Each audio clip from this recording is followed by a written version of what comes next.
Real Madridda murabbiylikka jiddiy nomzod paydo bo'ldi. Eng qizig'i, u Real Madridni oldin ham boshqargan va jamoa uning davrida rostdan ham pik darajaga chiqqan. Do'stim, agar siz ashaddiy Real Madrid muxlisi bo'lsangiz, sahifamizga obuna bo'lib qo'ying. Real Madrid armiyasi jamlangan Madrid Insight sahifasi 100 mingta bo'lishimizga ham ozgina qoldi. Ishonchli manbalarning yozishicha, Real Madridni keyingi mavsumda Jose Mourinho boshqarishi mumkin. Shaxsan Mourinho o'zi Realni boshqarishni jiddiy tarzda o'ylamoqda. Jose agenti Jorge Mendes orqali o'zini Real Madridga taklif qilgan. Shuningdek, Jorge Realni Benficaga to'lanishi kerak bo'lgan tovon pulidan ham ogohlantirgan.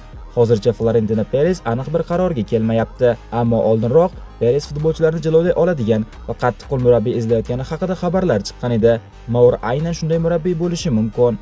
Aytgancha, diktator ham Mour Realga kelishi mumkinligi haqidagi postga like bosibdi. Bu esa uning bunga roziligidan dalolat. Xo'sh, siz Mour xuddi avval boshqargani kabi Realni yana pik darajaga qaytarishiga ishonasizmi?